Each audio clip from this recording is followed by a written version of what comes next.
Bonsoir à toutes et à tous, bienvenue dans Guinée Info, les titres de l'édition. Le chef de l'État multiplie les gestes de solidarité en cette période de pénitence. Ce samedi, le général Mamadi Doumbouya a offert des vivres à plus de 8000 femmes du Grand Conakry et de l'intérieur du pays. C'est la directrice du Fonds d'appui aux activités économiques des femmes qui a procédé à la remise au palais du peuple. Plus classe et réserve de biosphère en 1942, la forêt de Ziama constitue un joyau naturel dont la préservation est essentielle à l'équilibre de la biodiversité de la région. Une banque allemande accompagne le centre forestier dans la mise en place d'un système de gestion durable impliquant les communautés locales. En fait, le rond-point d'Amdallah est transformé en foire communale.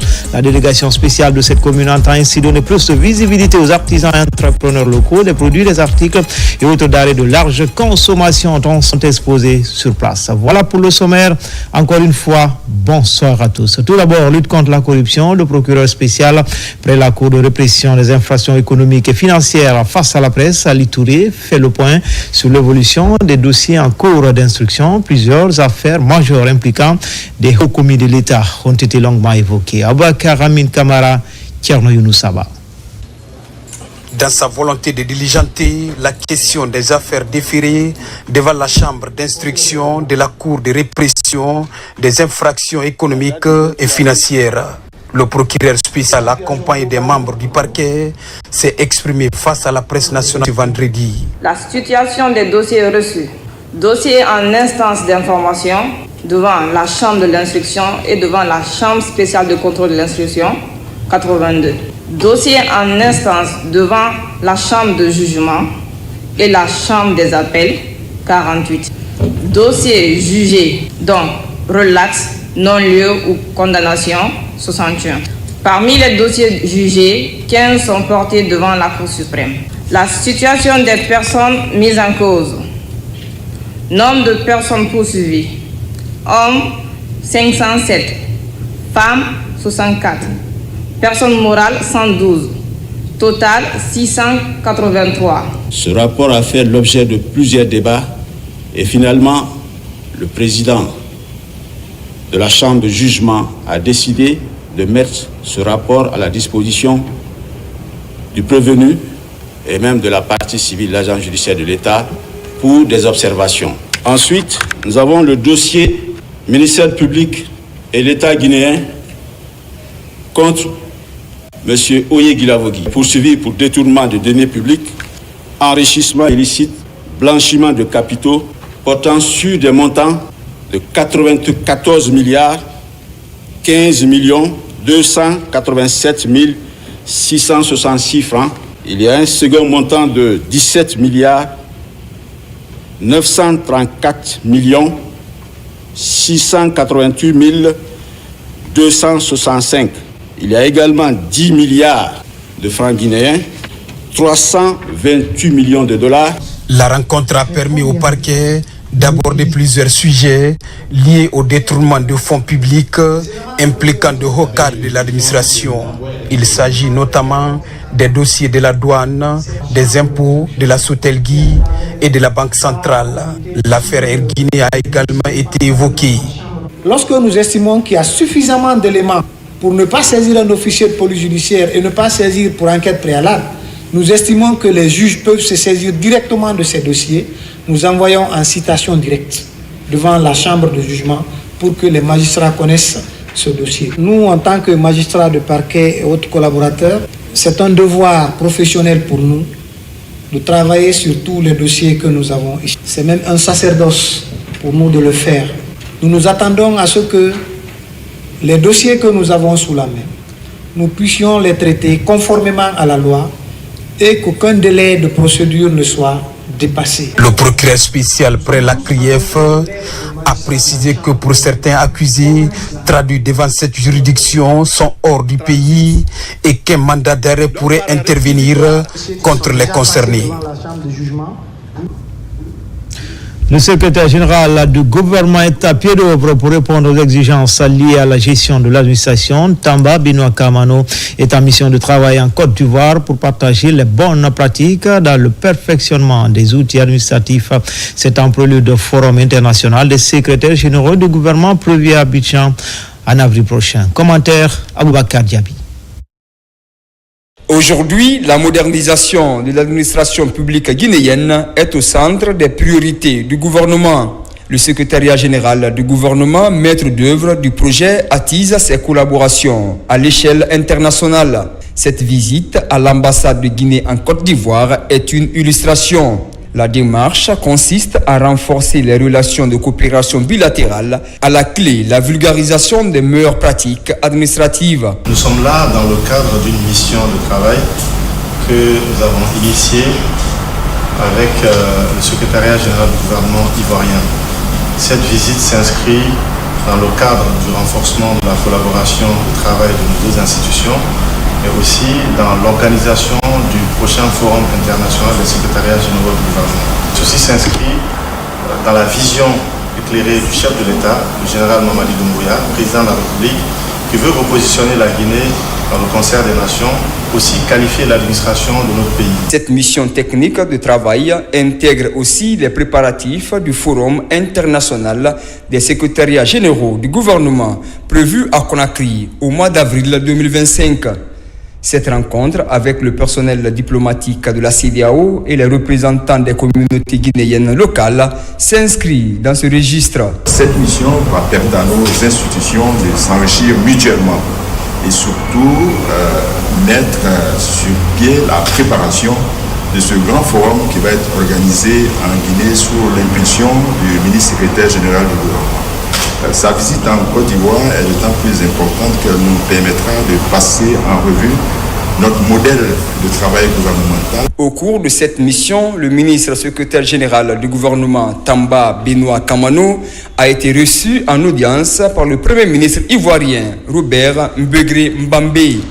Les échanges ont essentiellement porté sur les relations bilatérales entre les deux pays, mais aussi sur les stratégies innovantes et le perfectionnement des pratiques administratives conformément à la vision des deux présidents guinéens et ivoiriens.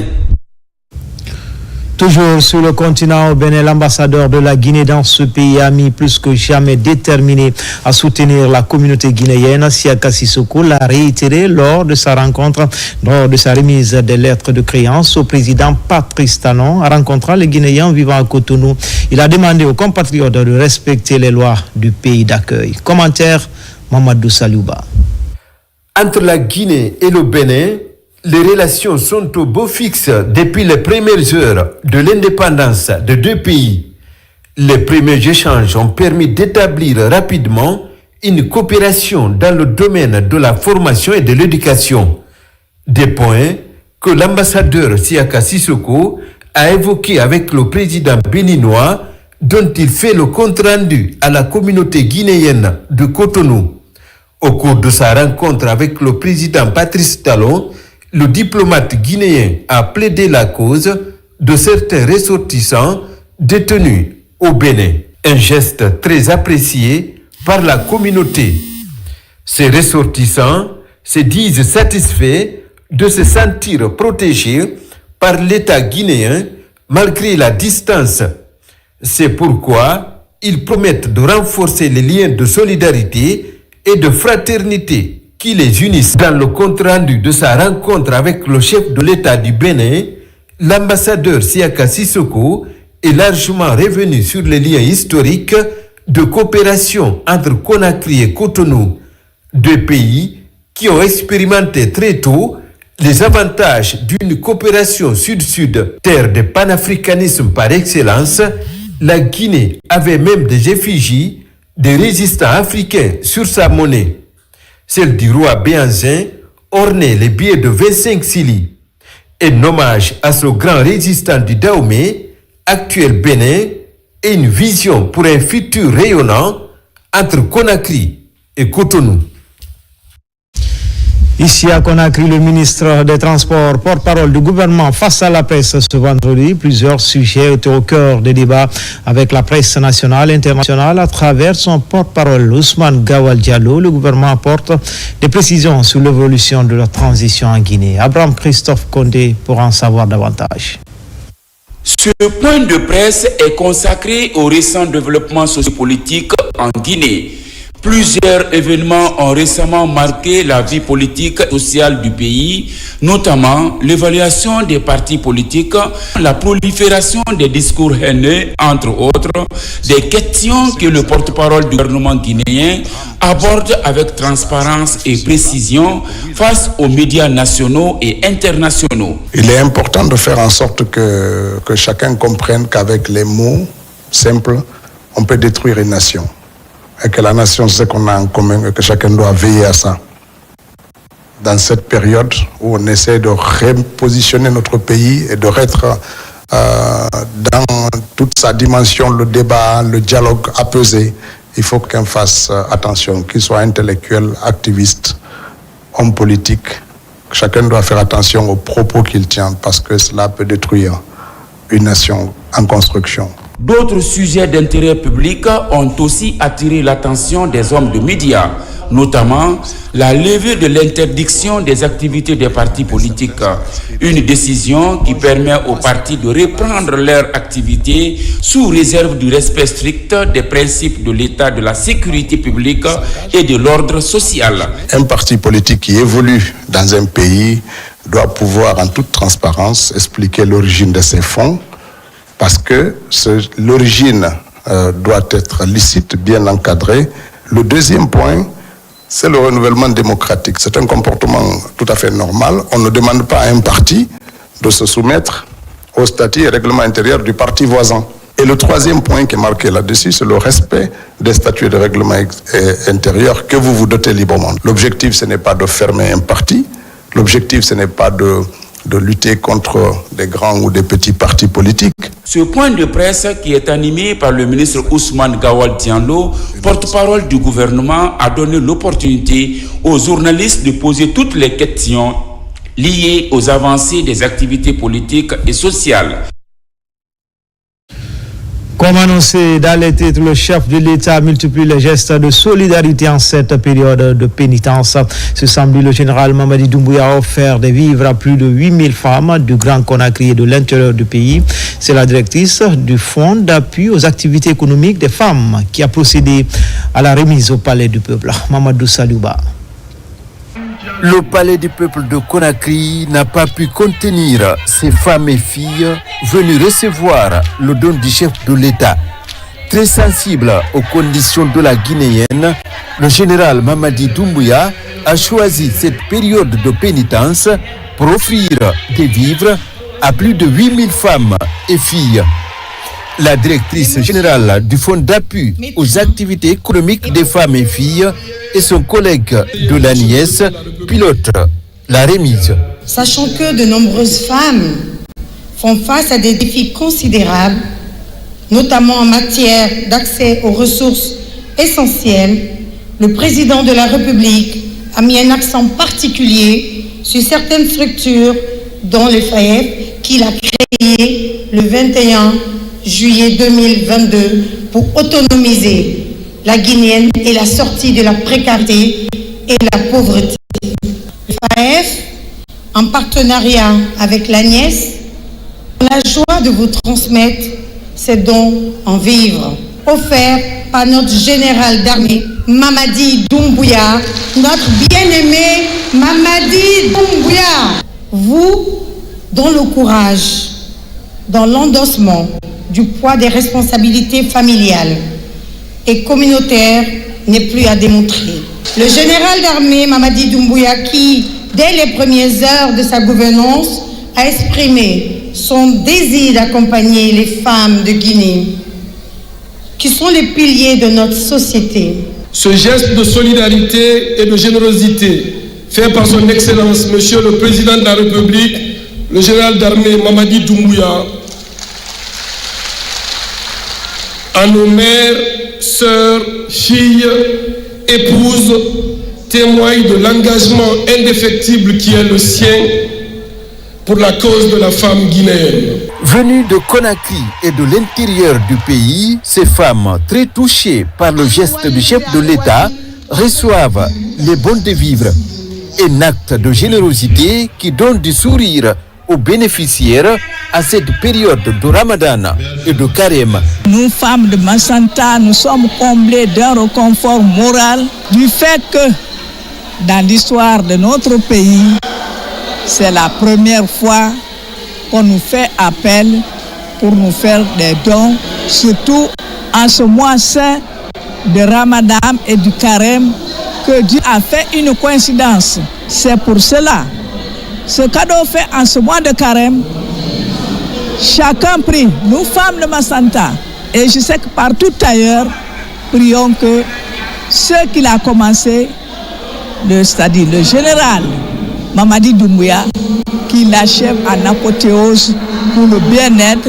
On est très contente de notre président, le général Mamadi Doumbouya, du fait qu'on a quitté l'abbé pour représenter l'abbé, est très fier d'être là et on est très contente. Pour joindre l'acte à la parole, ces femmes bénéficiaires sont reçues à Ratoman pour tirer les darés. Sous la coordination du Fonds d'appui aux activités économiques des femmes et l'ANIES, les vivres sont remis aux ayants droit dans l'ordre et la discipline. En ce mois dédié à la femme, le général Mamadi Doumbouya prouve davantage son engagement en faveur de la couche féminine. Pour marquer son soutien à la communauté chrétienne également en cette période de carême, le secrétariat général aux affaires religieuses offre une importante quantité de riz aux fidèles chrétiens de Kaloum. Ces denrées ont été remises aux responsables des églises par le chef de cabinet du 10 départements. Soliba Bangoura, Marwan Kamara. Les archevêchés et la cathédrale Toussaint de Conakry bénéficient de l'assistance du secrétariat général des affaires religieuses en cette période de carême. Les responsables de ces lieux de culte ont reçu plusieurs sacs de riz et des bidons d'huile. Ce geste des autorités religieuses marque la proximité aux côtés des communautés chrétiennes qui vivent ces moments de carême. Ça nous réconforte et ça nous fait comprendre que le secrétariat des affaires religieuses n'est pas seulement pour les musulmans. Il y a aussi une place pour les chrétiens. Et nous souhaitons que tous les jours, ça soit une réalité. Parce que c'est ensemble que nous allons pouvoir construire ce pays chrétien et musulman. Au nom du diocèse anglican de Guinée, remercier très sincèrement le secrétaire général des affaires religieuses pour ce don, surtout en ce temps de carême où l'Église enseigne la prière, la méditation et l'aumône. Après les églises de Kaloum, cette action humanitaire du secrétariat général des affaires religieuses s'est poursuivie à l'orphelinat Robert Sarah de Koya. Ce centre d'accueil et d'éducation des enfants déshérités a bénéficié aussi d'une tonne de riz et de bidons d'huile. La vie, c'est la religion. Et si les affaires religieuses pensent à nous, ça nous va vraiment droit au cœur. Vraiment, merci à tous ceux qui ont pensé à nous. Nous pensons que l'apport de l'État, c'est aussi pour toutes les couches de la société guinéenne. Et c'est la raison pour laquelle l'État, à travers le secrétariat général des affaires religieuses, a pensé non seulement aux chrétiens, mais aussi aux musulmans, également aux enfants démunis. Cette de solidarité s'inscrit dans la politique du CNRD à travers le secrétariat général des affaires religieuses à apporter son soutien à ces deux communautés sœurs engagées dans une période de Ramadan et de carême. Et puis cet élément qui vient juste de nous parvenir, le chef de l'État, le général Mamadi Doumbouya, a effectué une visite ce samedi sur le site des composantes clés du méga-projet Simandou, un projet ambitieux qui vise à transformer le paysage économique. Fatoumata Kourouma.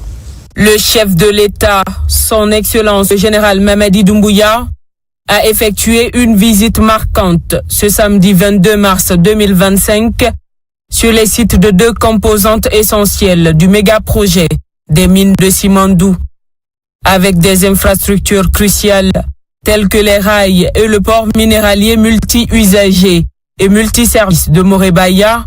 Ce projet ambitieux qui vise à transformer le paysage économique de la Guinée en facilitant l'exploitation des ressources minières et en améliorant les infrastructures de transport se concrétise jour après jour.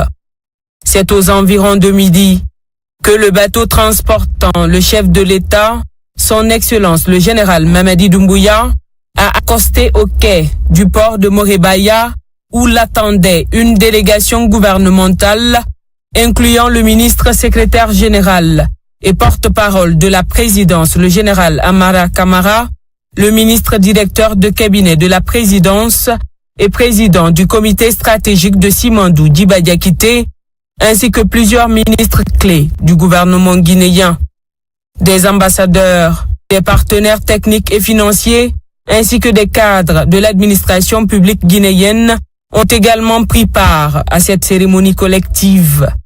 Après des échanges de poignées de main conviviales, le chef de l'État a passé en revue la troupe.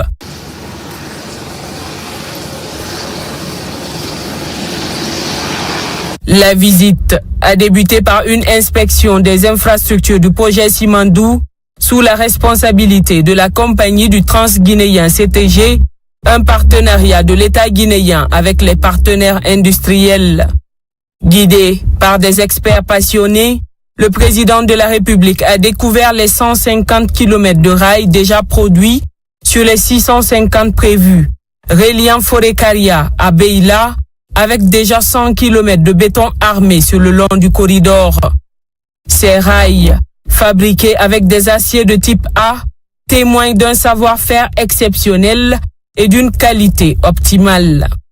Le chef de l'État a également visité la gare qui sera dédiée aux opérations liées au projet, ainsi que les magasins de stockage destinés aux denrées alimentaires, des installations cruciales pour soutenir non seulement les travailleurs, mais aussi les communautés environnantes. Le poste de soudage a également été un moment fort de la visite, démontrant clairement l'ampleur des travaux en cours. Les experts ont rassuré non seulement le chef de l'État sur le respect des normes de santé et de sécurité au travail, mais aussi de leur importance pour garantir la pérennité du projet et la sécurité des travailleurs. Ce souci du détail démontre l'engagement profond du gouvernement guinéen sous le leadership du général Mamadi Doumbouya à assurer un environnement de travail sûr pour tous. Sur le site, l'atmosphère était électrisante, avec des travailleurs exprimant leur enthousiasme et leur gratitude pour les opportunités offertes par le projet Simandou. Ce dernier a déjà généré des milliers d'emplois directs et indirects, principalement pour les fils et filles de la localité, conformément aux clauses de respect du contenu local exigées par le général Mamadi Doumbouya.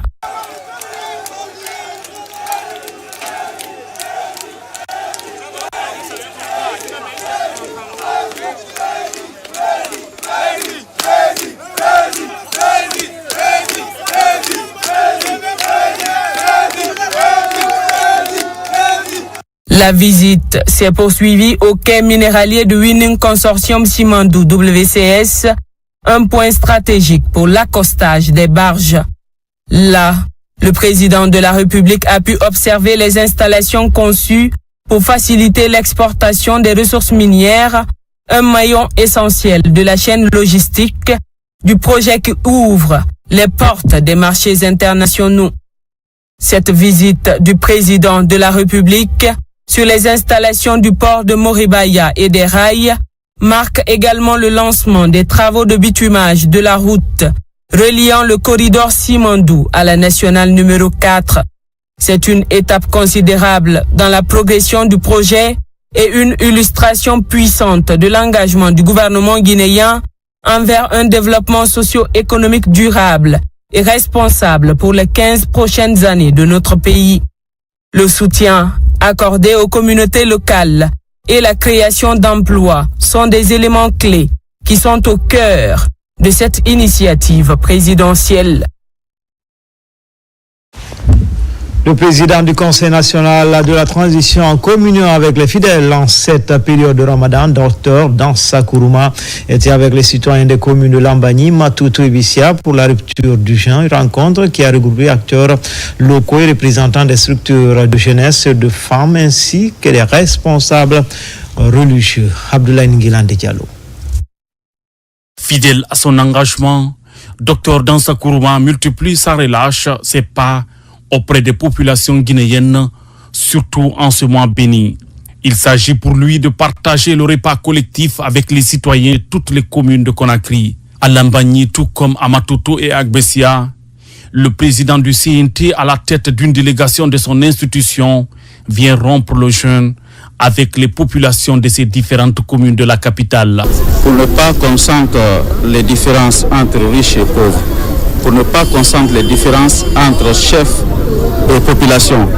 C'est pourquoi nous avons initié au nom du chef de l'État, le président de la République, cette action humanitaire, cette action de fraternité pour renforcer les liens entre les Guinéens à l'occasion de ce mois de pénitence. L'objectif de cette action du président du CNT vise non seulement le raffermissement des valeurs religieuses et sociales, mais également la promotion de la solidarité, l'esprit de tolérance, le vivre ensemble, le partage et l'amour entre les fils et filles de la Guinée. Ça, c'est dans l'esprit de dire aux Guinéens qu'on forme une et indivisible, que c'est le même peuple, c'est la même nation. Et si nous avons bénéficié, n'est-ce pas, de sa visite ce soir pour faire le déjeuner ensemble, on ne peut pas dire mieux. Sa présence donc parmi nous représente pour moi un motif de satisfaction, un motif de réconfort et d'espoir. Nous étions vivement impressionnés par l'initiative qu'il a prise d'être plus près de la population guinéenne. Des citoyens heureux témoignent de leur reconnaissance à l'endroit du président du Conseil national de la transition et de son institution. L'appel que je lançais à l'issue de cette rupture-là, c'est de dire aux Guinéens de vivre dans la communion, et dans la paix, dans la tranquillité. Partout, en plus du repas collectif et de la lecture du Saint-Coran, le président de l'organe législatif a offert des exemplaires du livre saint aux imams de ces différentes communes de Conakry. Rupture collective encore, elle est organisée par la coordinatrice nationale du Mozakod et son équipe. C'est à Kobaya, un événement qui rassemble les différentes fédérations venues de partout en Guinée. Les détails avec Carfa La Presse Camara, Salif Camara. Réunis autour des tables chez Hadja Diaba Doumbouya, les invités munis de leurs couverts et assiettes ont partagé ce moment de convivialité. Une rupture collective chaleureusement saluée par les personnalités présentes. À travers cette rupture collective, nous voyons presque toutes les régions de la Guinée qui sont là. On la remercie, on la soutient, nous sommes de cœur avec elle et on accompagne encore le président de la République, le général Mamadi Doumbouya. Nous avons un pays qui va être bientôt émergent, conformément à sa vision. Et selon le programme, surtout le programme Simandou 2040. Donc nous sommes là pour cela, pour bénir pour tout le monde, renforcer l'unité. Cette rupture du jeûne, placée sous le signe du partage et du vivre ensemble, a été une véritable satisfaction à tous les niveaux. Ceux qui se ressemblent s'assemblent. C'est une initiative présidentielle. Le président de la République, son Excellence le général Mamadi Doumbouya, parmi ces 5 R, déjà, le social occupe une dimension importante. Pour soutenir le président de la République, il sera notre candidat. Cette occasion passée sous le haut patronat de son Excellence le général d'armée Mamadi Doumbouya, président de la République, chef de l'État suprême des armées, et organisée par notre chère coordinatrice nationale Hadja Diaba Doumbouya, témoin de l'importance que notre nation accorde aux valeurs de solidarité, d'unité et de spiritualité. Le jeûne, l'un des 5 piliers de l'islam, est un acte de dévotion recommandé par le Tout-Puissant Allah. Il incite les fidèles musulmans à multiplier les bonnes actions et à cultiver la solidarité. Une valeur essentielle qui interpelle les membres du Mozakod à suivre ce chemin de bienveillance et d'entraide. À présent, nous allons parler de cette grande tournée dans le foot. Une forte délégation composée de ministres, hauts cadres et hommes d'affaires viennent de sillonner les monts et plaines du Fouta pour remettre le Sonarati au prix de la nourriture pour la rupture du jeûne aux sages et notables. Partout, les messages de paix et de prière sont effectués. De Mamou Alabé en passant par Mali, suivez le condensé signé Mamadou Alpha Baldé. C'est une délégation composé des cadres ressortissants du secteur public et privé du Fouta. En cette période de pénitence, de prière et de pardon, ces fils de la région sont porteurs d'un message et d'une commission du chef de l'État. Première étape, Mamou. Dans une dynamique de paix et de fraternité, le chef de la délégation, le général Bachir Diallo, ministre de la Sécurité et de la Protection civile, remet au nom du chef de l'État, le général Mamadi Doumbouya, une enveloppe aux sages de la préfecture en guise de nourriture pour la rupture de la notabilité, communément appelée Sunnakati. Allah. Mamou est le symbole de la coexistence pacifique. Ici, il n'y a pas d'ethnie, il n'y a que des Guinéens. Nous vivons en harmonie. Nous remercions le chef de l'État d'avoir pensé aux sages et à la notabilité de Mamou. Qu'il sache que nous sommes derrière lui. Nous continuons à prier. Nous prions déjà, nous le faisons régulièrement. Nous prions pour que Dieu guide ses pas, pour qu'il puisse réussir pour le bien de toute la Guinée et de tous les Guinéens. De la ville Carrefour, direction d'Alaba et Pita. Après les salutations d'usage et la remise des enveloppes, des prières sont faites pour la paix et le développement, mais aussi pour le président de la République. Vous êtes nos fils. Si vous nous dites de prendre une direction, c'est ce que nous allons faire. Et nous sommes sûrs que l'enfant ne conduit jamais son parent dans la mauvaise direction. Nous sommes derrière vous dans tout ce que vous entreprendrez. Nos prières vous accompagnent. Nous remercions le président pour cette marque de considération. Nous sommes satisfaits du travail qui est en train d'être fait. Dites au président que Pita est derrière lui. Nous le soutenons dans tout ce qu'il entreprend pour la Guinée. Qu'il soit sûr, Pita soutient déjà sa candidature. De Pita, les émissaires du chef de l'État mettent le cap sur le Fouta profond. Sur la route de Koubia, la délégation se range chez l'érudit de Djongo pour le même rituel avant de se rendre dans la préfecture de Koubia, où le Saint-Coran et la Sourate Yassine sont lus plusieurs fois. Merci d'être venus, vous tous, jusqu'ici, au nom du président de la République. En tout ce qui concerne la paix, l'unité et l'entente entre les Guinéens, nous sommes d'accord et nous prions pour que le président puisse réussir sa mission. Nous disons merci au président. Il approche tout le monde et travaille avec tous les Guinéens. Nous sommes prêts à accompagner pour le bien-être des populations guinéennes tout azimut. Et puis un moment, c'est une dynamique qui accompagne le général Mamadi Doumbouya. À plus de 100 km de la préfecture de l'Abbé, la préfecture de Mali, comme dans les autres localités, une enveloppe est remise aux sages pour leur cola de rupture. Nous faisons la différence entre la vérité et le mensonge. Nous voyons tous les projets en cours dans le pays. Ici, à Mali, ce que le président fait pour nous, c'est du jamais vu depuis l'indépendance. Ici, nous sommes derrière lui, c'est lui notre candidat. Nous lui disons merci pour tout. Il est dans nos cœurs et nous prions pour lui et pour toute la Guinée. Dernière étape de ce périple foutanien, la cité de Karamoko Alpha Moulabé.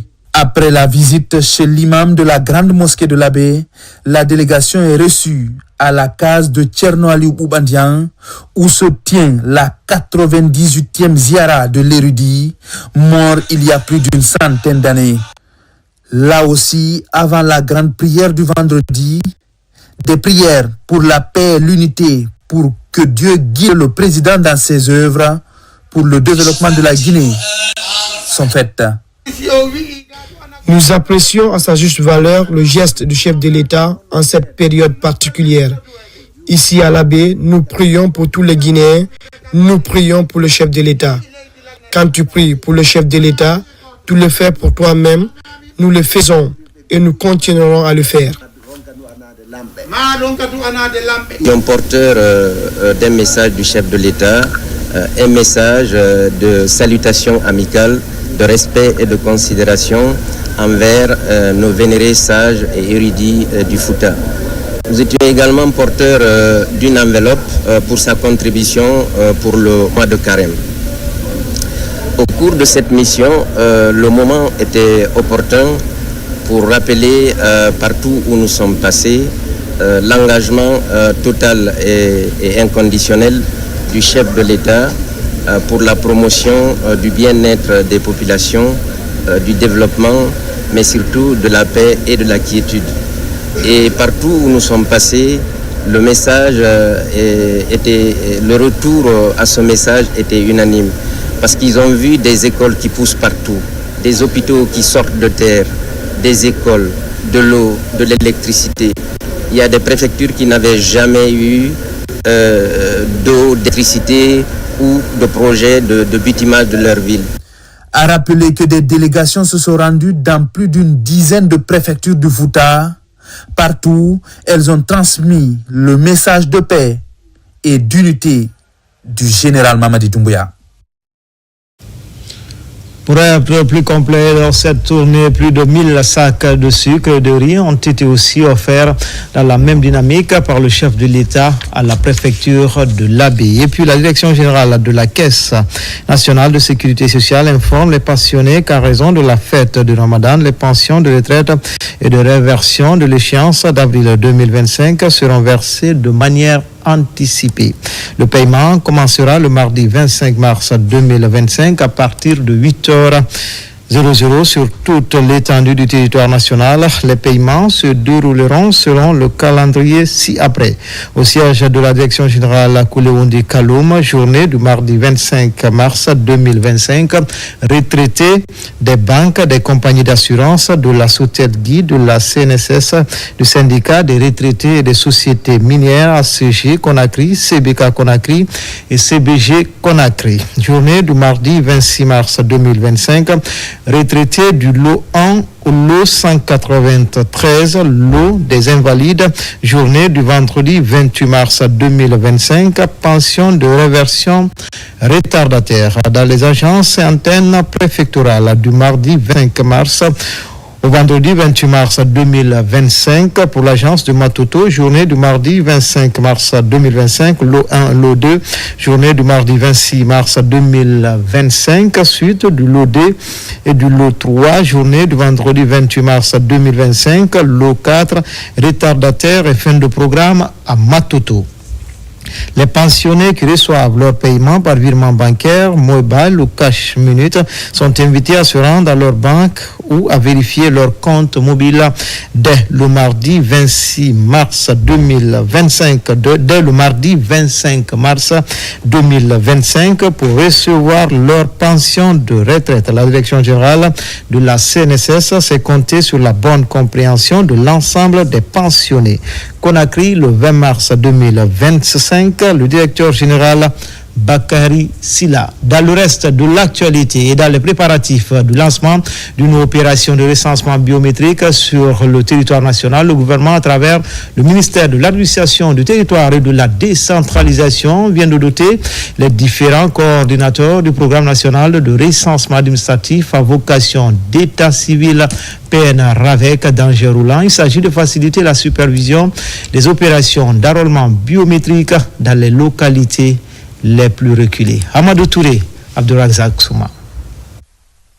Pour donner un coup d'accélérateur aux activités du programme national de recensement administratif à vocation d'état civil PN-RAVEC, le gouvernement, à travers le ministère de l'administration du territoire et de la décentralisation, remet ses engins roulants aux coordinateurs régionaux du programme.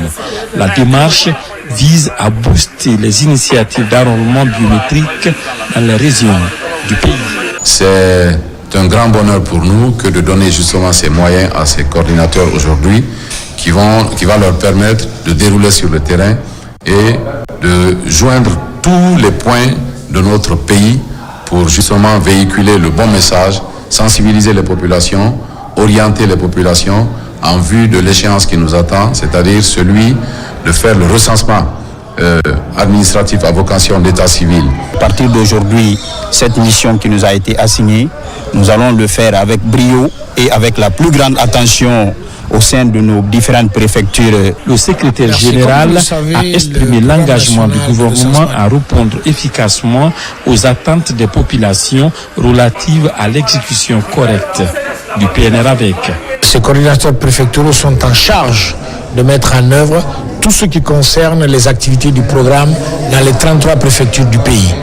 Donc nous avons pu, avec l'appui du ministère et l'engagement du pouvoir en place, donner ces véhicules pour que les coordinateurs puissent être indépendants, autonomes, et nous espérons réellement que ces véhicules serviront à ces différentes personnes morales à l'intérieur du pays. Après les audiences foraines administratives qui ont permis la régularisation de plusieurs citoyens sans acte de naissance, le gouvernement s'apprête à lancer une vaste opération de recensement biométrique sur toute l'étendue du territoire national en vue de permettre la mise en place d'un fichier biométrique fiable en prélude de l'organisation des échéances électorales. Une délégation chinoise de la province de Shandong en séjour de travail en Guinée. Elle a rencontré les membres de l'association des anciens étudiants stagiaires guinéens de Chine. Le renforcement des liens à travers des projets innovants était au cœur des échanges. Younoussa Tawel Kamara. Après leur cursus universitaire en Chine, ces jeunes cadres guinéens ont jugé nécessaire de se réunir en association. Elle est dénommée l'Association des anciens étudiants et stagiaires de Guinée et de Chine. Le but est de consolider des relations d'amitié entre eux en vue de contribuer au développement de la nation. En séjour de travail en Guinée, cette délégation chinoise, plus précisément de la province de Shandong, vient rencontrer les membres de l'association.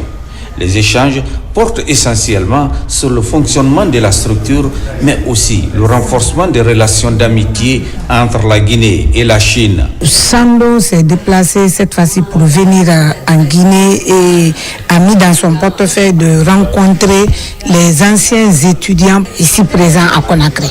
L'objectif recherché, c'est de savoir les étudiants qui sont rentrés de la Chine.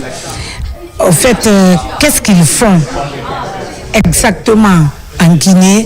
Est-ce qu'ils sont en rapport avec les sociétés chinoises?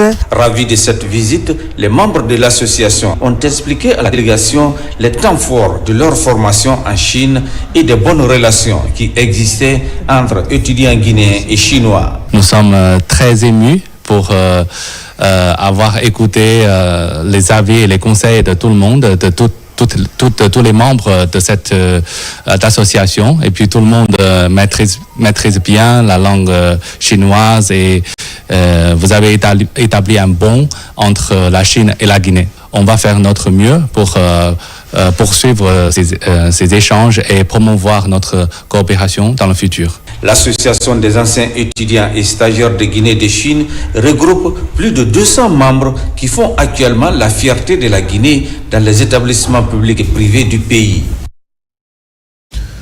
Pour ce de l'assainissement du fichier de la fonction publique en déplacement, le ministre contrôle à Mamou.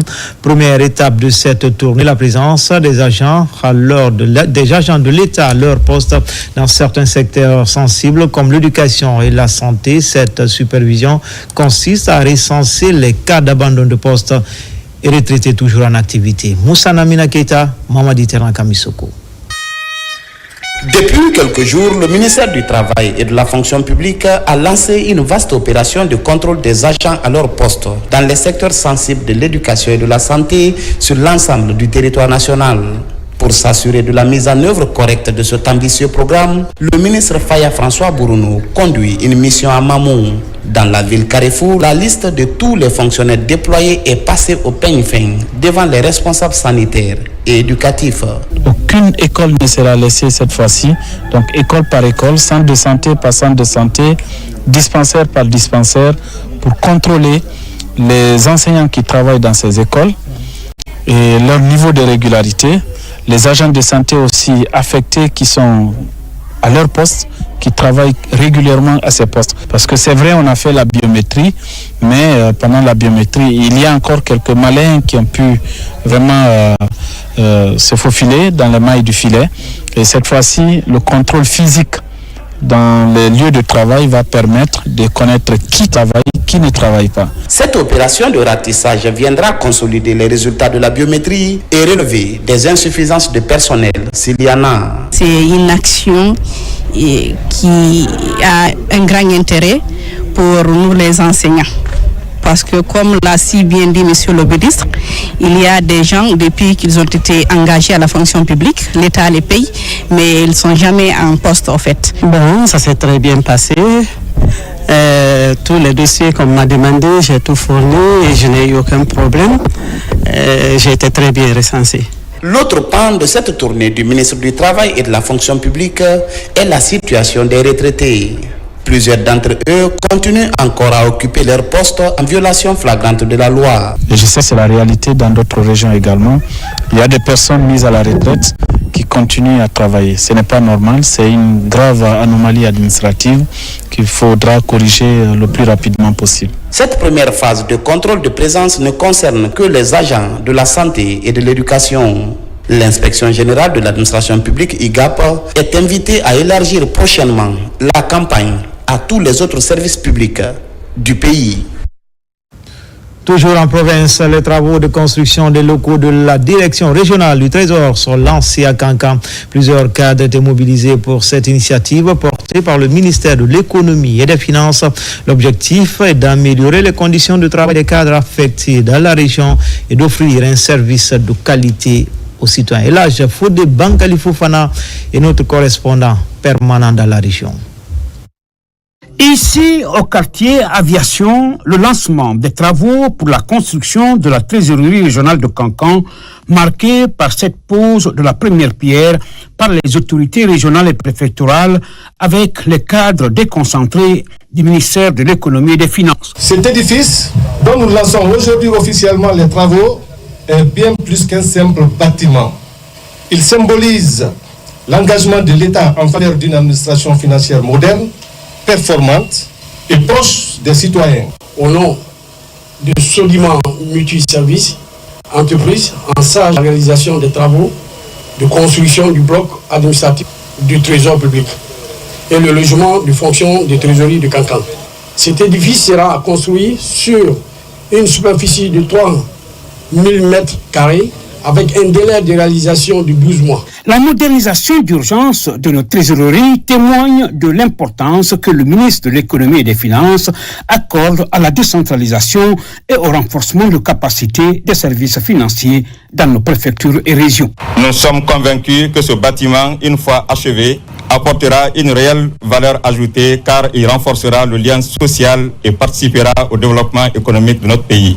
Votre implication tout au long du processus est attendue et serait bien appréciée par le ministre de l'Économie et des Finances. Je voudrais inviter l'entreprise à respecter scrupuleusement le contenu du cahier de charges et le délai contractuel de réalisation des travaux. Au risque d'entraver l'exécution de ces travaux, le préfet de Kankan, s'exprimant au nom des autorités régionales et préfectorales, a invité les occupants du site à libérer sans délai les lieux.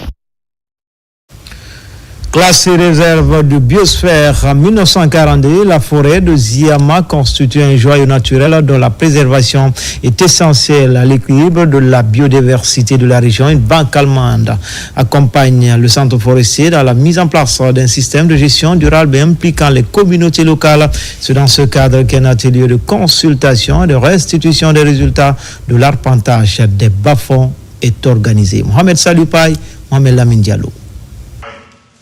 La gestion durable de la forêt de Ziama repose sur une approche intégrée visant à associer les populations riveraines à la protection de cette réserve. C'est dans cette optique que des bas-fonds ont été identifiés et arpentés avant d'être attribués aux villages environnants selon des critères bien définis. Destinés aux personnes vulnérables, ces bas-fonds offrent ainsi des opportunités de développement aux bénéficiaires tout en garantissant la préservation des ressources naturelles. C'est pour une concertation avec ces communautés, les partenaires, les services techniques, les autorités locales, pour trouver des alternatives dans le but de freiner les féoliers à l'attaque de la réserve des diamants liée à l'exploitation des bas-fonds à l'intérieur. La réserve des diamants, avec sa biodiversité exceptionnelle et ses paysages d'une beauté rare, est un trésor naturel que nous avons la responsabilité de protéger. Cet atelier représente une étape clé dans notre travail collectif pour mieux comprendre, préserver et gérer les écosystèmes uniques de cette réserve. Cette rencontre a permis de partager les résultats des travaux d'arpentage et d'échanger sur les meilleures pratiques pour une gestion durable des terres et des écosystèmes de la réserve. C'est l'occasion pour nous de voir que le dialogue nécessaire à un bon fonctionnement de la réserve est assuré. Vous êtes très nombreux, c'est plutôt très bien. Ça montre qu'il y a une vraie implication des populations dans la gestion de la réserve. Il vous appartient de le gérer au mieux. Vous félicitez au nom de Monsieur le Préfet pour la constance dans l'organisation des activités autour de cette réserve. Conjuguant préservation de l'environnement et développement durable, le Centre forestier et ses partenaires réaffirment leur engagement en faveur d'une gestion durable de la réserve des diamants. Le 22 mars de chaque année, le monde célèbre la Journée internationale de l'eau en Guinée. L'occasion est mise à profit par le directeur général de l'ASEG pour visiter le site devant abriter le projet de sécurisation de l'alimentation en eau des 26 centres de la Société des eaux de Guinée. Abakar Junior Kamara, Mohamed Aïchassila. L'eau est au centre des grands défis du 21e siècle. Sécurité alimentaire, changement climatique, sécurité et stabilité internationale. Voici entre autres défis qui s'imposent à ce secteur stratégique de développement. La Journée mondiale de l'eau 2025 est célébrée sous le thème « La préservation des glaciers ». Instituée par l'Organisation des Nations Unies, proposée par l'Agenda 21 au cours du sommet de Rio en 1992 et adoptée le 22 mars 1993 par l'Assemblée générale des Nations unies. Elle est célébrée chaque 22 mars avec des thèmes différents. En Guinée, les efforts sont injectés dans le secteur, mais les grands défis restent à relever. Nous sommes sur un site ici qu'on appelle le site du stade de Nongo, où vous avez eu la possibilité de visiter les ouvrages neufs qui ont été réalisés dans le cadre d'un projet qu'on appelle le projet de sécurisation de la production d'eau potable des sites de la SEG. Ce projet s'inscrit en droite ligne aux instructions de Monsieur le Président de la République, qui a placé le secteur de l'eau et des infrastructures comme priorité en 2025 et pour les années à venir. L'eau est indispensable dans la vie. C'est pourquoi d'importants projets sont en cours dans le pays pour la desserte en eau potable, mais surtout la protection des têtes de source. Les véritables acquis, aujourd'hui, on peut les situer sur 3 axes. Les premiers axes, c'est aujourd'hui, il y a une situation de référence qui est disponible pour le secteur de l'eau. On n'est plus dans la navigation à vue ou dans le noir. Il y a des études de schéma directeur qui ont été élaborées à l'échelle du Grand Conakry et de tout l'intérieur du pays, qui ont balisé les décisions, qui sont des outils d'aide à la décision aujourd'hui pour le cadre du financement. Donc ces études, ces rapports sont disponibles. Et c'est ce qui a d'ailleurs permis d'enclencher la deuxième phase de la résolution du manque eau, celle de la mobilisation du financement. Nous sommes heureux de vous apprendre que dans le secteur, pour ce qui est de Conakry, en adéquation avec les conclusions des études du schéma directeur, la première tranche d'investissement qui nécessite la mobilisation de 200 000 m3, la tranche d'investissement est totalement bouclée. Donc 2025 va marquer singulièrement le démarrage de cette tranche de réalisation des infrastructures. L'humanité célèbre cette journée avec les réflexions profondes sur la prévision des mécanismes de protection des acquis. À travers le monde, les réformes dans ce secteur vital pourront sauver plus de 5 milliards de personnes qui risquent de manquer de l'eau potable à l'horizon 2050. Bientôt le lancement des travaux de construction des usines de transformation du manioc dans la savane guinéenne. Plusieurs sites sont répertoriés pour abriter ces plateformes tant attendues. La société coopérative ouvrière de développement agroalimentaire et artisanal porte le projet. Elle bénéficie du soutien du ministère du Commerce pour valider les domaines avant le démarrage des activités. Yamokaba. À Kankan, la commune rurale de Sabadou Baranama est choisi pour abriter la plateforme de transformation du manioc et autres spéculations de la savane. Parmi les besoins qui s'imposent avant la construction, la validation du site par les acteurs à tous les niveaux, la bonne nouvelle de l'espoir aux paysans pour promouvoir la consommation locale. Ce projet est un projet très bancable dans notre pays. La société Skoda, je dirais que c'est une société à accompagner, une société à aider vraiment dans l'émergence. L'implantation de ces unités industrielles va générer des milliers d'emplois directs et indirects, impliquant évidemment les jeunes, les femmes et les seniors. La Skoda met en place un modèle de préfinancement agricole où nous avançons aux producteurs les semences, les intrants et le matériel. À Kouroussa, la même visite guidée est organisée sur le site de Kobani pour activer la course contre la montre. Sur le terrain, les départements de l'agriculture et du commerce pour encourager la société coopérative ouvrière de développement agroalimentaire et artisanal. Des ambitions communes soutenues pour atteindre l'autosuffisance alimentaire afin de redynamiser la productivité agricole. L'installation de cette unité industrielle dans notre localité constitue un véritable moteur de prospérité pour notre communauté. Nous remercions le président de la République pour cette belle initiative. Les préfectures de la Haute-Guinée, majoritairement agricoles, bénéficient de ce projet d'extension pour revaloriser le consommé guinéen. Après la phase de construction, ces usines de transformation de ces différents produits agricoles vont limiter des importations au bout du monde pour intensifier la lutte contre la faim. Espace santé, les cliniques clandestines récemment fermées par le comité technique national de lutte contre les pratiques médicales viennent d'être remises aux propriétaires des concessions. Après enquête, elles ont été complètement vidées de leur contenu. Plusieurs sont fermées définitivement. C'est le résultat d'une opération d'envergure visant à assainir le secteur. Tcherno Maroufba, Mohamed Pati Kamara. Après l'identification et la fermeture des structures médicales, paramédicales illégales et non conformes, les agents du comité national technique sont à nouveau sur le terrain. Cette nouvelle phase de l'opération vise à rouvrir les cliniques déjà fermées lors des précédentes campagnes. Les scellés sont retirés, mais pas pour reprendre des activités. Il s'agit au contraire de vider les lieux de tous les équipements médicaux et indications concernant les structures déjà inscrites par le comité comme non conformes en termes d'infrastructures, de matériel et d'activités. L'objectif visé à cette étape, c'est de faire en sorte que toutes les structures qui représentent un danger en termes d'infrastructure, en termes d'équipement, soient fermées et définitivement. Vous remarquerez que l'action plutôt est progressive. Elle est méthodique. Le but, c'est de ne pas revenir en arrière. Lors de cette opération, les inspecteurs de la santé, accompagnés de la direction des investigations judiciaires, sont tombés sur un cas qualifié de grave par les agents au quartier Concasseur. Une clinique non conforme déjà fermée est réouverte par le propriétaire et continue d'exercer en toute liberté. Sur le champ, la clinique est fermée de nouveau et les auteurs mis aux arrêts.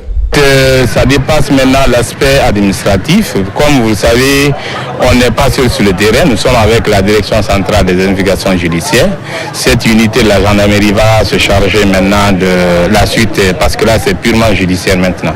Cette opération de fermeture des cliniques clandestines dans le Grand Conakry vise à assainir le secteur de la santé et offrir une meilleure santé à la population. Pour ceux qui sont des promoteurs de santé, qui ont mis en place des structures, mais dont les structures souffrent de quelques anomalies de conformité, nous les encadrons, nous les accompagnons avec un suivi rigoureux pour que les points négatifs se transforment en points positifs.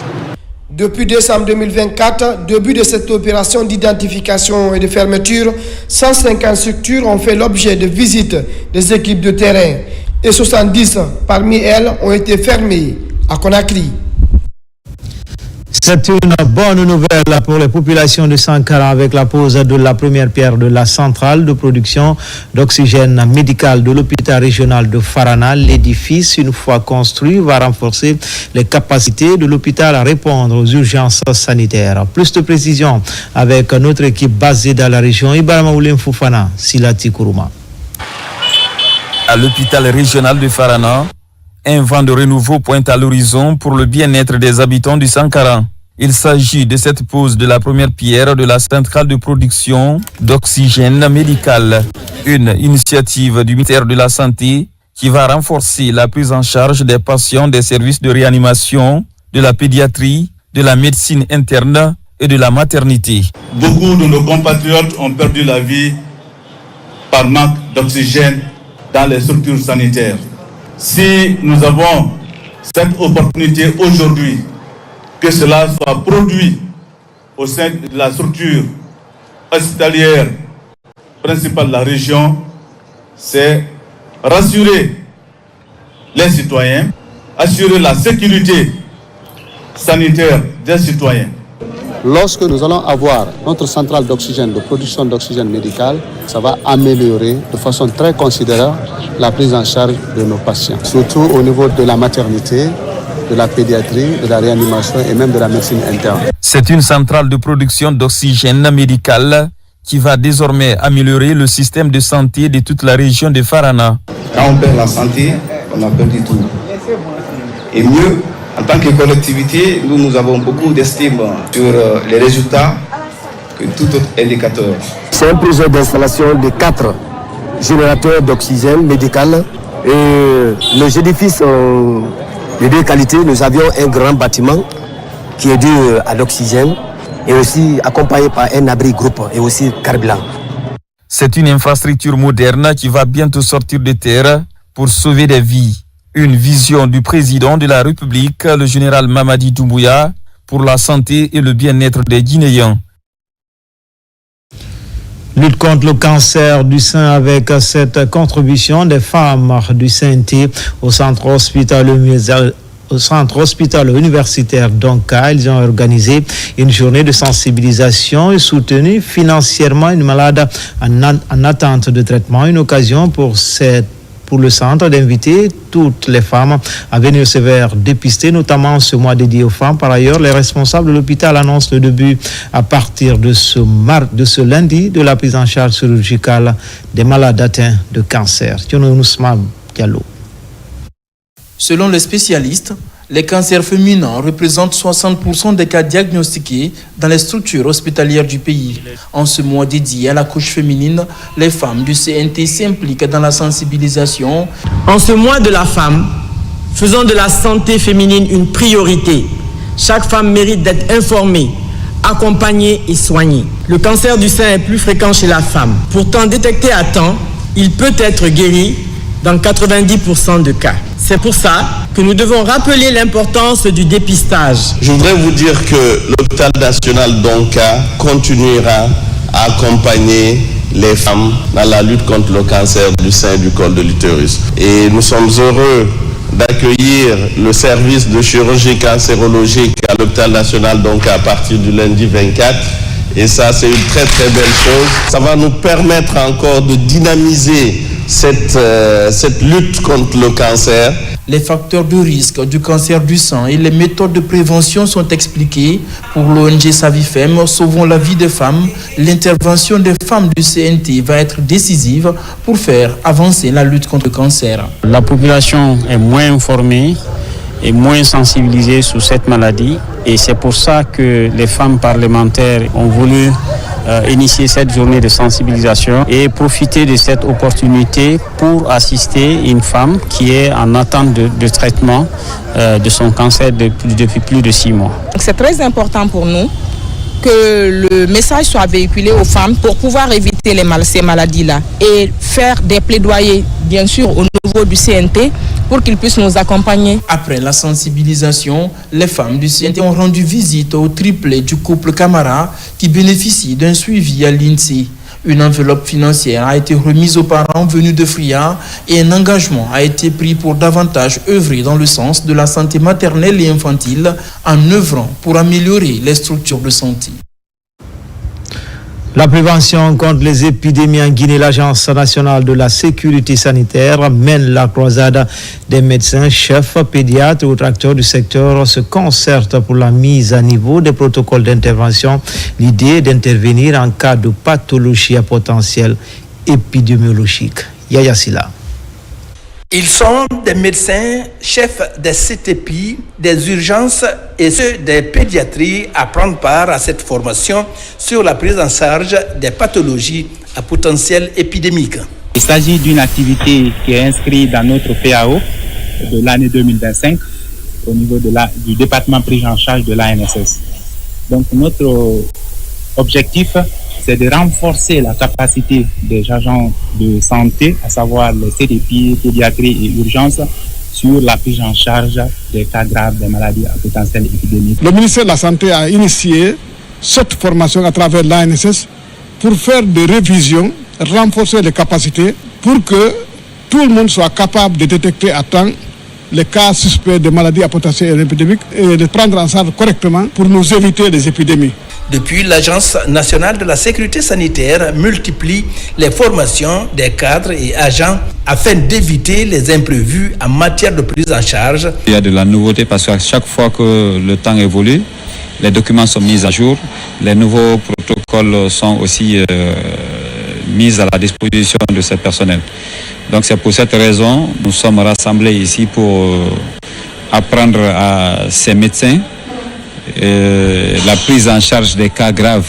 Tous ces agents-là, ils travaillent tous dans les différents CTP du pays. Dans les régions, ces CTP sont représentés.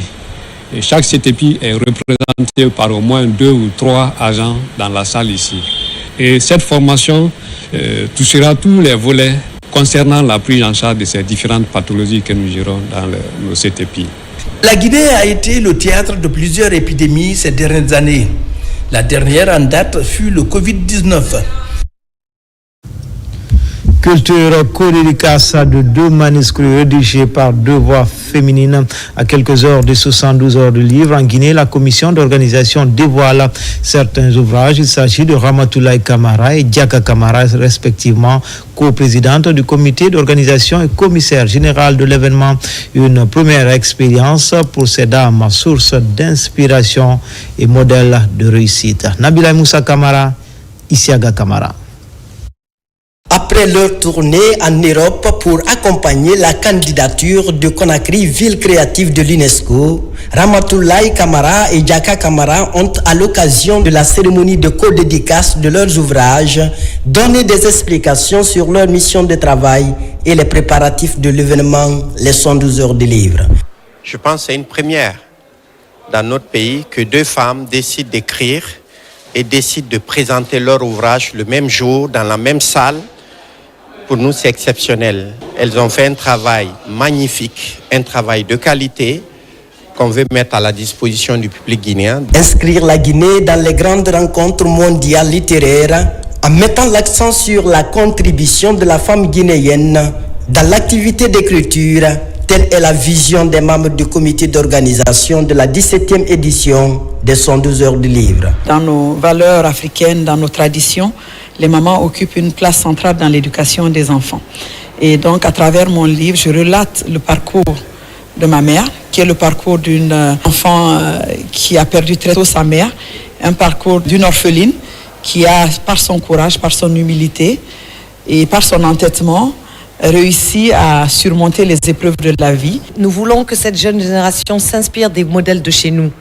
Mais ils ne peuvent pas s'inspirer des modèles de chez nous si ces modèles ne partagent pas leur parcours, ne partagent pas leur vécu, ne partagent pas leurs réussites et leurs échecs aussi, parce que cela fait partie du parcours. Avant la tenue de l'événement des 112 heures de livre prévu à Conakry au mois d'avril prochain, les activités annonciatrices sont initiées par la commission d'organisation. Placée au centre de ce rendez-vous littéraire, la gente féminine commence déjà à s'intéresser à l'écriture. À travers ces livres, nous pouvons voir des parcours exceptionnels, déjà sur le leadership authentique, et pour l'autre, de s'inspirer de sa mère. Pour la réussite des 112 heures de livre, les responsables encouragent la synergie d'action. La puissance féminine est le thème de cette édition qui compte fédérer les femmes autour de l'idéal, de susciter des vocations pour mieux accompagner l'industrie du livre. Enfin, le rond-point d'Amdallah est transformé en foire communale. La délégation spéciale de cette commune entend ainsi donner plus de visibilité aux artisans et entrepreneurs locaux. Des produits, des articles ou autres denrées de large consommation sont exposés sur place. Une manière pour cette municipalité de soutenir les initiatives féminines. Moussa Bangoura. C'est parti pour 3 jours de shopping ici, au rond-point Amdallah, commune de Ratoma. La foire communale des produits alimentaires de Ratoma est à sa première édition. Producteurs locaux, exposants et autorités locales sont au rendez-vous pour l'ouverture officielle de ce mini-marché. Le mois saint de Ramadan, il fallait donc créer cette initiative pour que ça soit désormais une opportunité pour les citoyens de venir s'approvisionner à un prix très accessible. Nous invitons donc tous les citoyens, où qu'ils soient, de venir à Ratoma. Qui aide la femme a déjà gagné toute la communauté. Parce qu'aider la femme, elle a son fils, elle a son mari, elle a tout. Je suis vraiment fier des femmes. Les femmes qui ont accepté aussi de diminuer, valoriser leurs marchandises au profit du développement de la commune de Ratoma. L'enjeu est de soulager le panier de la ménagère en cette période de pénitence, mais également promouvoir l'entrepreneuriat féminin à travers les produits locaux. C'est vraiment une fierté pour nous, gouvernorat de la ville de Conakry, que nos communes pensent à cela en ces 2 mois bénis. Nous sommes pendant le mois de Ramadan et ce mois de Carême. C'est une initiative qu'il faut saluer et donc je suis très heureux d'être parmi les vendeuses des différents marchés de la commune de Ratoma. En plus de cette foire, la délégation spéciale de Ratoma entend créer d'autres activités, toujours en faveur de la jeunesse et la gente féminine, afin qu'elle participe activement au développement de la commune. C'était tout pour les infos. Tout le plaisir a été pour moi de vous servir. L'actualité se poursuit sur le www.rtgguinée.info. À demain pour d'autres actualités sur la Guinée, notre paradis, terre de richesse et d'innovation. Inch'Allah.